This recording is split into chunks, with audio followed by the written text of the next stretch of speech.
शांति। आज अव्यक्त रूप के चले हुए बाप दादा के मधुर महावाक्य हम बच्चे सुने और मुरली में बाबा ने आज सर्वंश त्यागी की निशानियाँ सुनाई हैं। ये मुरली ओरिजिनल 28 अप्रैल 1982 की है। मुरली बहुत गुह्य है। बाबा ने डिटेल में बहुत सारी बातें समझाई हैं, उन सब को हम देखेंगे। बाबा ने सर्वंश त्यागी बच्चों की विशेषता देखी है। बाबा कहते हैं जिन विशेषताओं के आधार पर समीप व समान बनते हैं। साकार तन द्वारा भी लास्ट बोल में 3 विशेषताएं सुनाई थी। संकल्प में सदा निराकारी सो साकारी, सदा न्यारी और बाप की प्यारी आत्माएं। दूसरा, वाणी में सदा निरहंकारी अर्थात सदा रूहानी मधुरता और निर्माणता। तीसरा, कर्म में हर कर्मेंद्री द्वारा निर्विकारी अर्थात प्योरिटी की पर्सनालिटी वाली। इसमें बाबा ने ये जो 3 बातें सूक्ष्म ऐड की हैं, ये हमारे ध्यान देने योग्य हैं।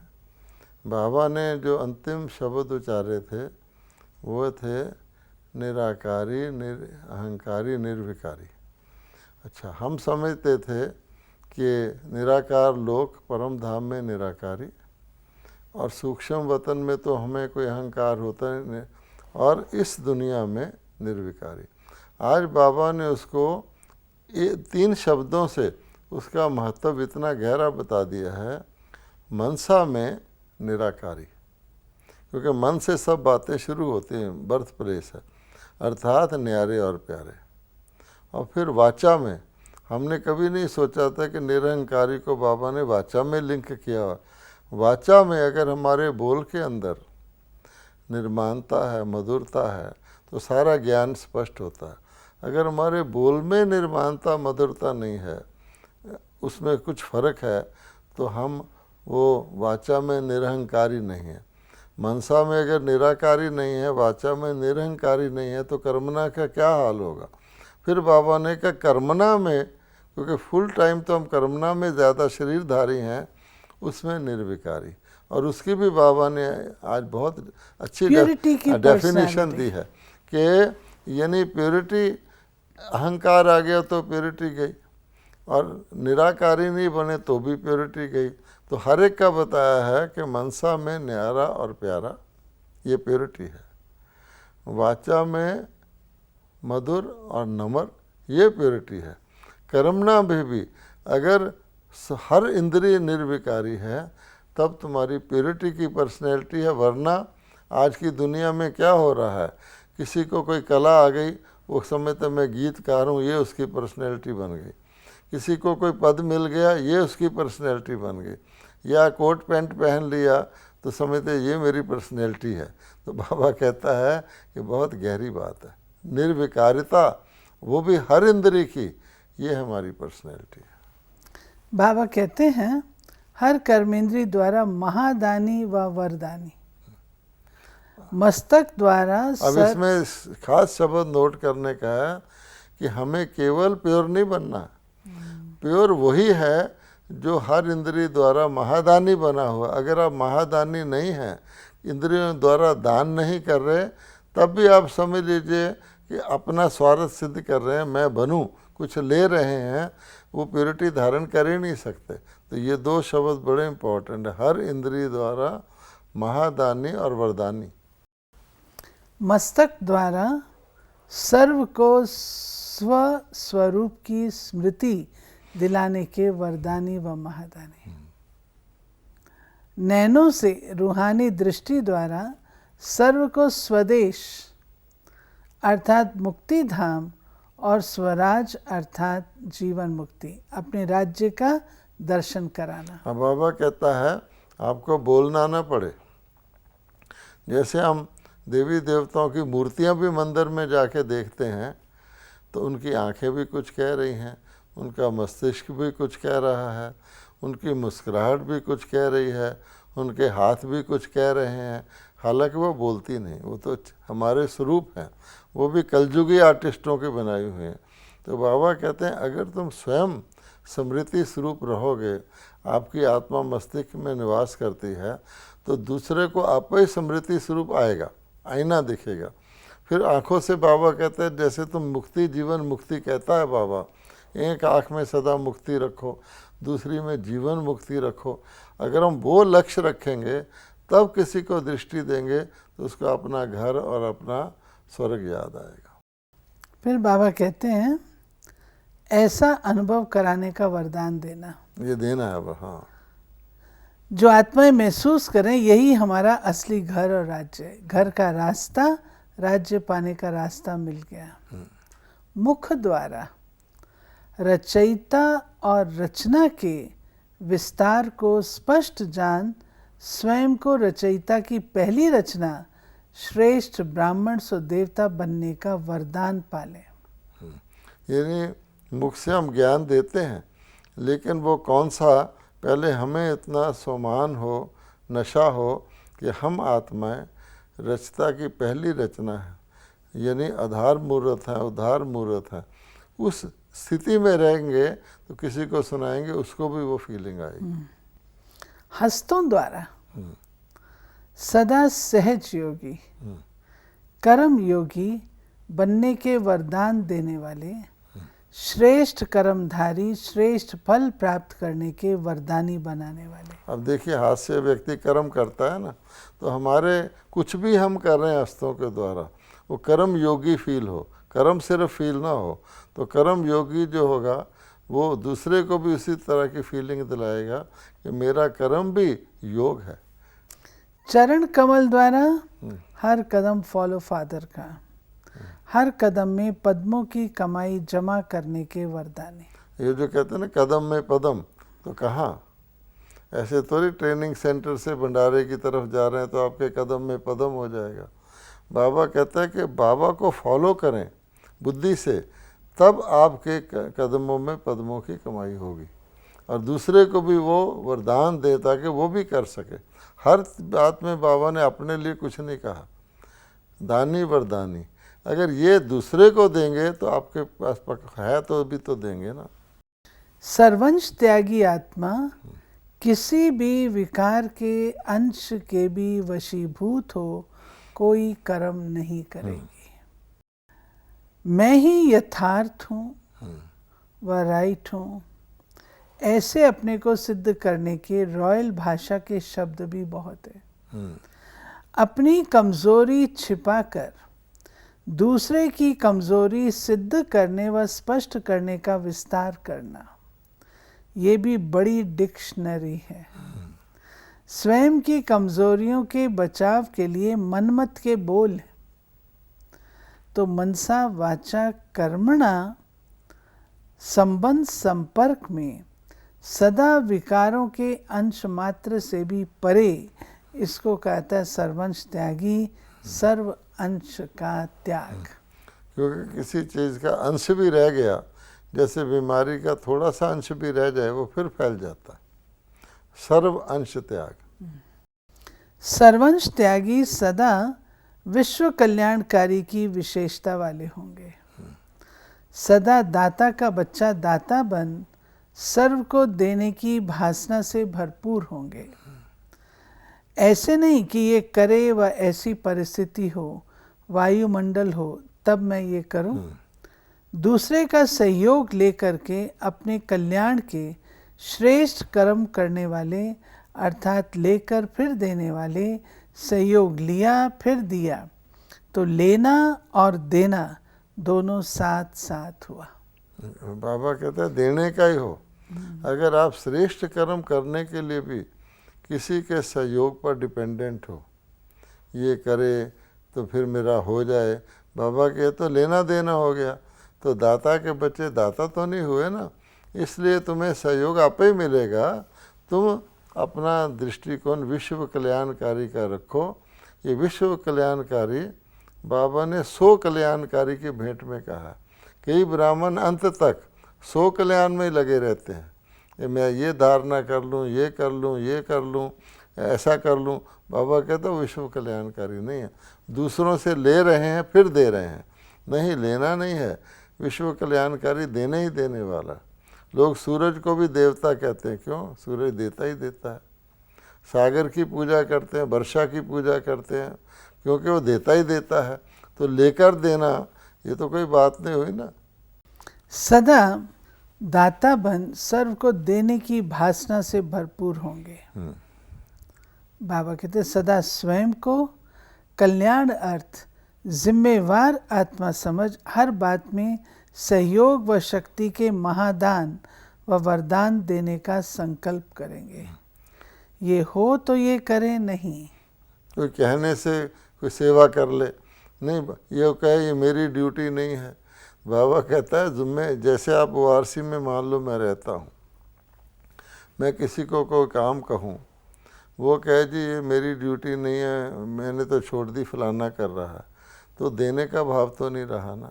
ड्यूटी तो सरकारी नौकर करते हैं। तो अपनी जुम्मे मेरा घर है, कुछ भी मैं 19-20 देखता हूँ, मान लो कहीं कूड़ा ही गिरा हुआ है तो मैं देखूँ मेरा फ़र्ज नहीं है। तो बाबा कहते फिर संसारिक लोगों में हमारे में मुझे दर्द होना चाहिए कि मेरे घर में कूड़ा गिरा हुआ है, मुझे इसको कोई नहीं उठाता तो मैं खुद उठा के करूँ। ये फीलिंग होगी तब समझेंगे कि दाता है। मुझे देना है, मुझे करना है, मुझे बदलना है, मुझे निर्माण बनना है, ऐसे ओटे सो अर्जुन, अर्थात दातापन की विशेषता होगी। अब हम कहें वो व्यक्ति सुधर जाए तो वातावरण ठीक हो जाए, तो हम उसकी एड ले रहे हैं ना। ये क्यों नहीं कि मैं सुधरा हूँ तो दूसरा आप पे सुधरेगा। सर्वंश त्यागी अर्थात सदा गुण मूर्त। गुण मूर्त का अर्थ है गुणवान बनना और सर्व में गुण देखना। अगर स्वयं गुण मूर्त हैं तो उसकी दृष्टि और वृत्ति ऐसे गुण संपन्न हो जाएगी जो उसकी दृष्टि वृत्ति द्वारा सर्व में जो गुण होगा वो दिखाई देगा। हाँ, यानी उसको देखना ही गुण है, अवगुण देखना ही नहीं है। अवगुण देखते समझते भी किसी का भी अवगुण बुद्धि द्वारा ग्रहण नहीं करेगा, अर्थात बुद्धि में धारण नहीं करेगा। जैसे कमल होता है ऐसे होली हंस होगा। हंस भी होता है। बाबा कहते कंकड़ को जानते भी ग्रहण नहीं करेगा। और ही उस आत्मा के अवगुण को मिटाने के लिए स्वयं में प्राप्त हुए गुण की शक्ति द्वारा उस आत्मा को भी गुणवान बनाने में सहयोगी होगा, क्योंकि मास्टर दाता के संस्कार है। फिर सर्वंश त्यागी सदा अपने को जिम्मेवार आत्मा समझेंगे। चारों ओर की हलचल को अचल बनाने की जिम्मेवारी समझेंगे। मेरा परिवार है, मैं कल्याणकारी निमित्त आत्मा हूँ। टाइटल विश्व कल्याणकारी का मिला है, ना कि सिर्फ स्व कल्याणकारी या अपने सेंटर के कल्याणकारी। सर्वंश त्यागी सदा एक रस, एक मत, एक ही परिवार का एक ही कार्य है। सदा ऐसे एक ही स्मृति में नंबर 1 आत्मा होंगे। ये उसकी निशानियाँ हैं। इसको लाभ क्या होगा? एक रस रहेगा और सारा परिवार को एक समझेगा। ये नहीं कि ये पोर्शन मेरा है, ये अच्छा हो जाए। कोई कहे मेरी नाक खूबसूरत हो जाए तो बाकी बॉडी का क्या होगा? तो लिमिटेड है ना। मेरा कल्याण, मेरे सेंटर का कल्याण, उसको हम पहले देखें, विश्व कल्याण को बाद में देखें। तो वृत्ति बेहद की रखनी है। पहले विश्व कल्याण को देखना, मेरा उसमें हो ही जाएगा। सो सर्वंश त्यागी जिम्मेवार आत्मा होगा। और रिस्पॉन्सिबिलिटी टालेगा नहीं कि राइट्स मांगेगा और रिस्पॉन्सिबिलिटी के लिए टालेगा। वो व्यक्ति सर्वंश त्यागी नहीं, वो स्वार्थी है। सर्वंश त्यागी आत्मा सदा सर्व प्रत्यक्ष फलों से संपन्न अविनाशी वृक्ष के समान होगी। फलदार वृक्ष होगा। हाँ। सदा फल स्वरूप होगी। इसलिए हद के कर्म का हद के फल पाने की अल्पकाल की इच्छा से इच्छा मात्रम अविद्या होगी। वो इतना भरपूर होगा, इतना संतुष्ट होगा, इतना फल स्वरूप होगा, कल्प वृक्ष होगा, उसको एक आध फल खाने की इच्छा से मुक्त होगा। सदा प्रत्यक्ष फल खाने वाले सदा मन दुरुस्त वाले, हाँ, तंदुरुस्त नहीं, मन दुरुस्त। हाँ। सदा स्वस्थ होंगे, कोई भी मन की बीमारी नहीं होंगी, सदा मन मना भव होंगे।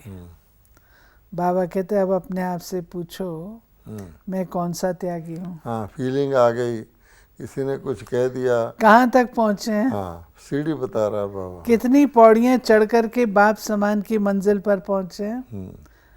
फुल स्टेप तक पहुँचे हो या अभी कुछ स्टेप तक पहुँचे हो। 7 कोर्स में से कितने कोर्स किए। सप्ताह पाठ का लास्ट में भोग पड़ता है। हाँ। तो बाप दादा भी अभी भोग डाले। हाँ।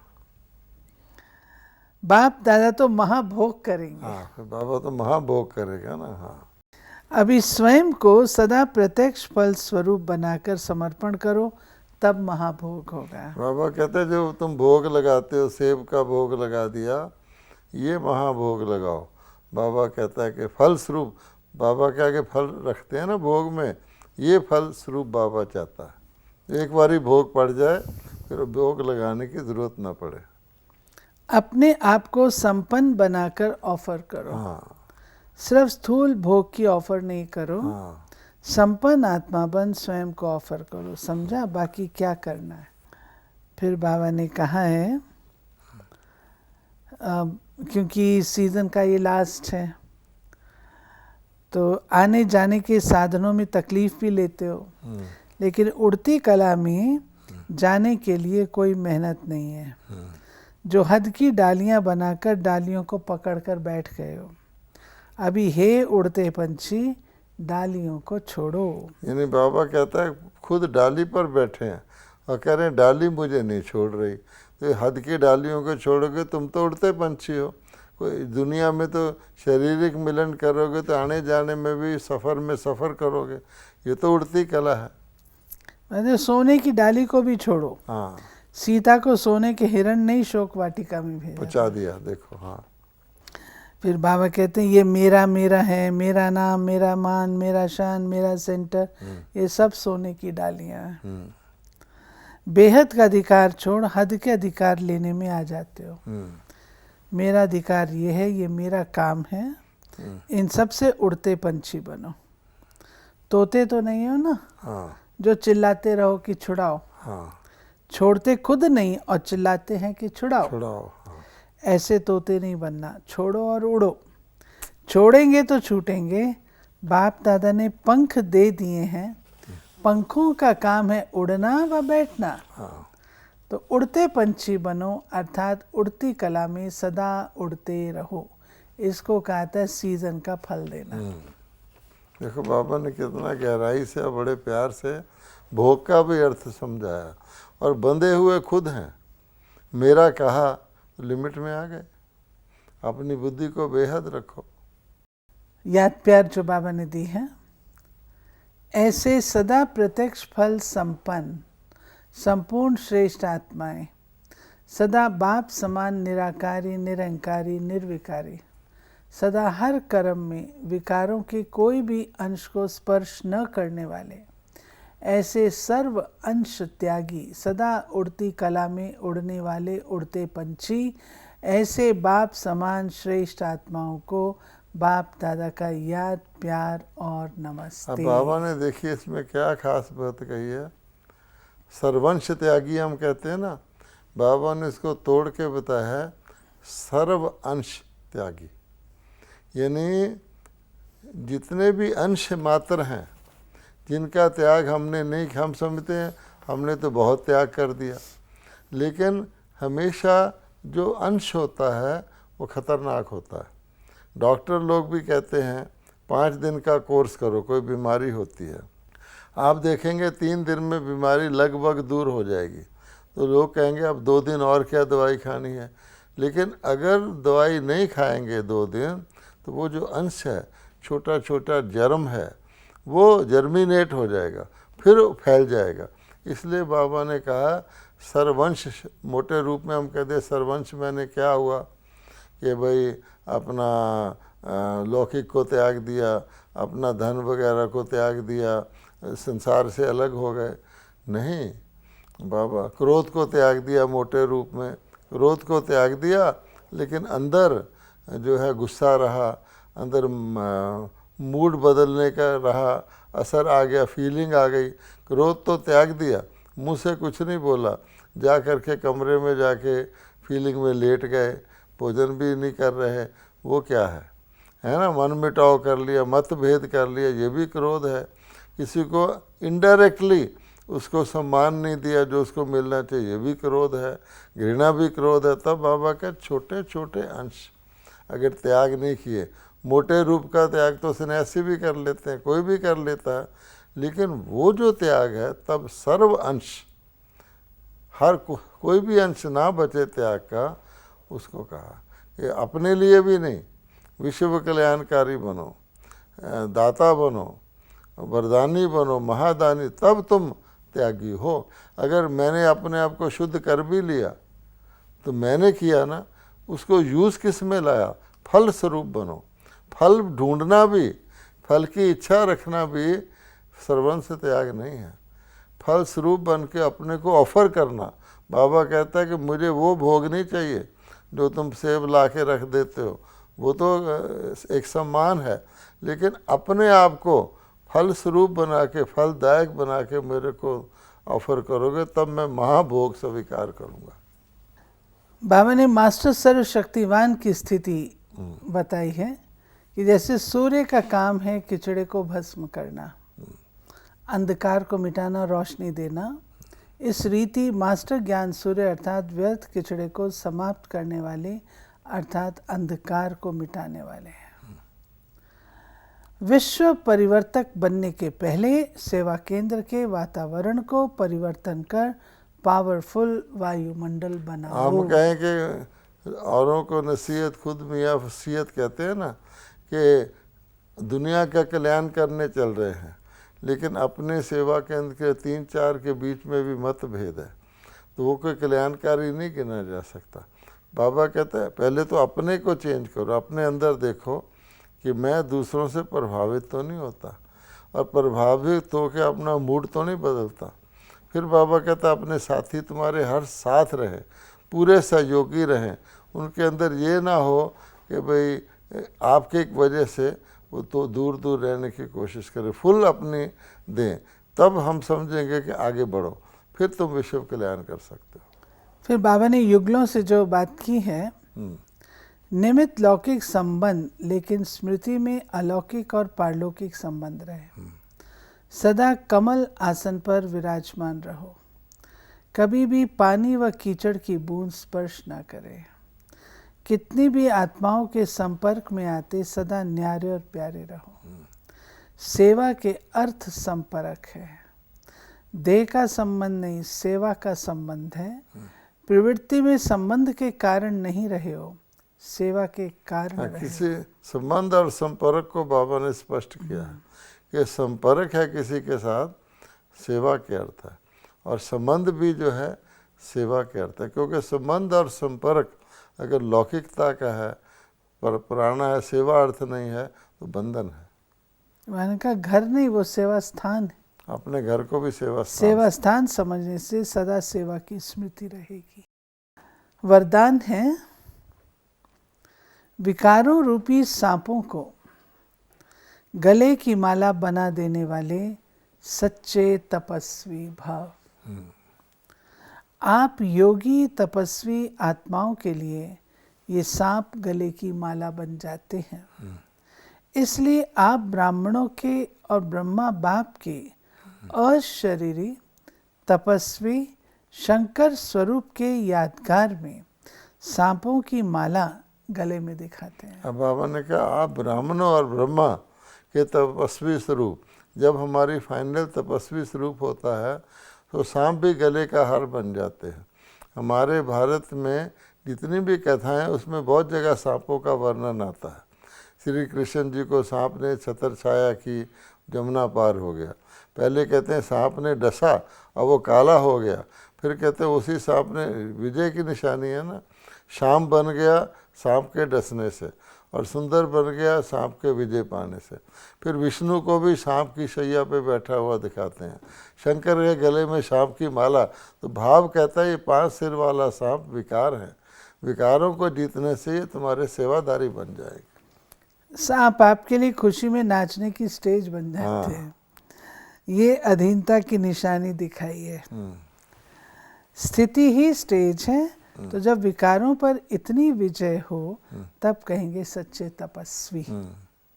स्लोगन है, पुराने संसार व संस्कारों से मरना ही जीते जी मरना है।